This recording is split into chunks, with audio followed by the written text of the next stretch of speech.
Let's take a lesson from businesses like We Rock the Spectrum and Home Depot, right?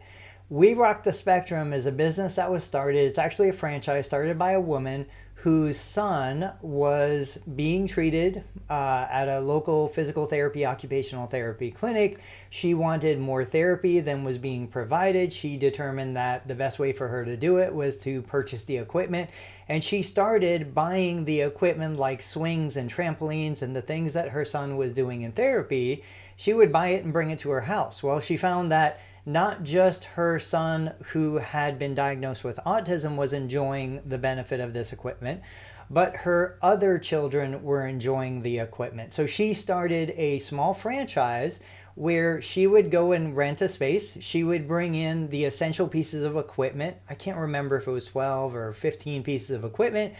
And she would then rent or sell per visit passes to other parents who wanted more therapy for their children but didn't have the resources to hire a therapist, an OT or a PT.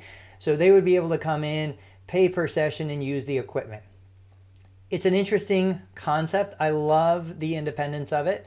Take that and pair it with the idea behind what got Home Depot and Lowe's to be so massively successful. There is a huge market of DIY individuals who want to do it themselves, right? Do it yourself, DIY. And so what if a therapist, whether you're a PT, OT, SLP, created a system that allowed or offered the ability to do it yourself after a comprehensive evaluation? Let's look at this in two scenarios.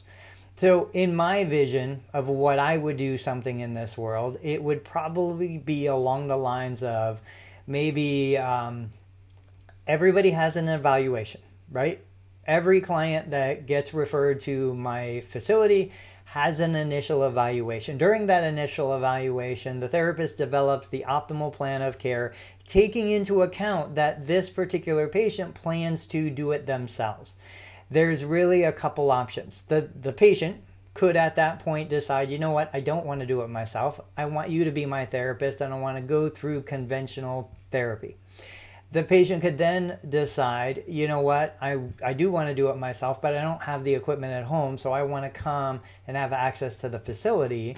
Or I truly, completely want to do it myself, no access to the facility, show me what to do at home, provide resources that make it possible for me to do it at home, and I'm just going to do it at home.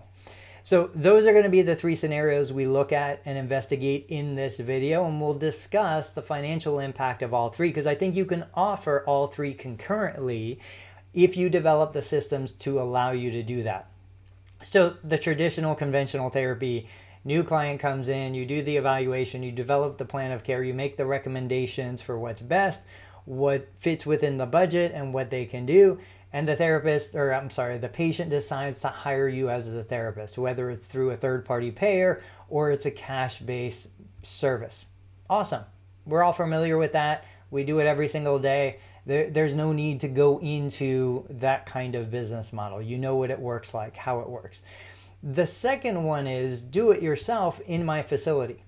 And so this would be a scenario where I would envision probably a $500 fee. $500 includes the initial evaluation, developing the plan of care, but it also includes access to the facility, access to the equipment. We know, any good therapist knows, that a patient can do everything we do in the clinic at home, but the patient doesn't always want to do that. And there's real value, there's real benefit. I always share this story. I used to pay a CrossFit membership. I used to pay not really because the equipment was so amazing at the CrossFit gym where I would go. I was paying to have access so that I would go somewhere. Even though I'm a private practice owner, I have 2 clinic locations full of exercise equipment. I would never exercise in my own clinic. It's just that's a place for me to work, not a place for me to exercise. I wanted a third space. I wanted a place that I can go, I can turn off my brain, I can do what they tell me to do, I can follow the programming for the day, get my workout in, and then leave. And it was worth it to pay that monthly membership just so I had that third space available to me. So what we're looking at is creating something like that for new patients that decide they don't need one-on-one therapy, they don't need the expense or the cost, or even they just don't want it.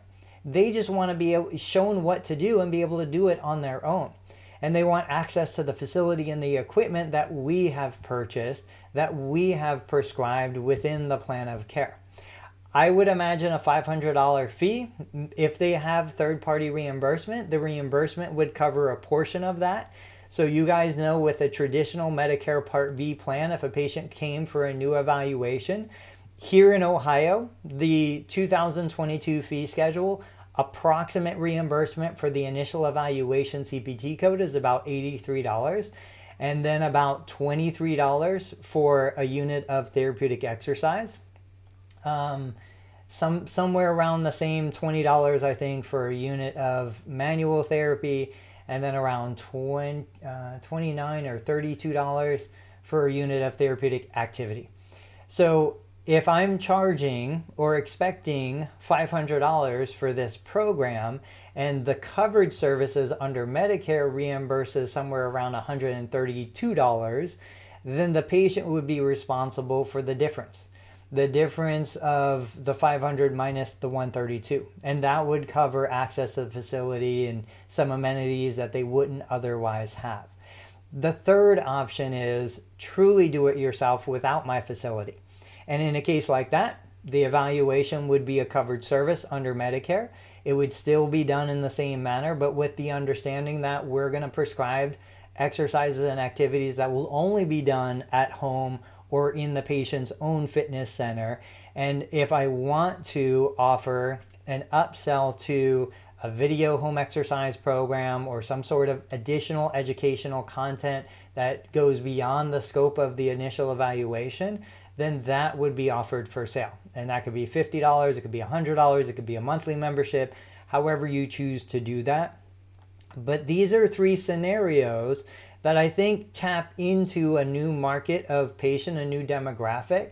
And just to give you some context, when I joined CrossFit initially, I was required to go through what they call a fundamentals program, because not everybody knew how to snatch and clean and jerk. Not everybody knew how to do back squats and front squats. So the CrossFit gym that we joined had a fundamentals program. It was one-on-one coaching for 7 sessions, I think it was, to make sure you learned and understood and were safe performing the fundamental movements. Well, that was fine. I didn't want it. I already had an extensive history in strength and conditioning background, sport performance. I was well versed in all of those lifts. All I wanted was show me what to do and let me go do it, right? But I did what I had to do to get into the program. But I'm sure that there are clients that want the one-on-one, that want the attention, that want the connection that forms between the trainer, the coach, and the client, or the therapist and the client.